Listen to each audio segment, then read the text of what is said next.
Hello guys, welcome to my YouTube channel, and in this video you are gonna learning about how to change your username in Snapchat, which is pretty simple and easy to do. So before we start, my name is Stark and you are watching the Starkness Guy YouTube channel, on which I upload the tricks and tutorials for all of the social media apps. So what are you waiting for? Just hit the subscribe button down below and press the bell icon to stay connected. Thanks guys. So let's get started, and first of all, just simply tap at your Snapchat app in your mobile phone, and once you open it up, just here you can see that avatar in the top right corner. Just tap on it like that.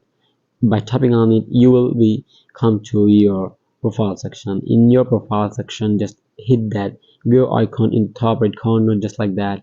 Here you can see your username. Just simply tap on it like that, and from here you have the option to change your username. Tap at change username, and here this says your username can only be changed once a year. Means if you have changed your username, you will not able to change it before 1 month. Just simply, if you want, just tap at continue. I don't want this, I not gonna tapping at continue.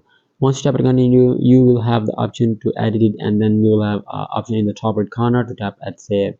Once you will tap at save, you will be done by editing your username. So that's how you can easily do that. If so I hope it helps you guys. If it helps, then make sure you like this video and subscribe to my channel. Thanks guys, and do not forget to check the latest video on the end screen. Goodbye till the next video.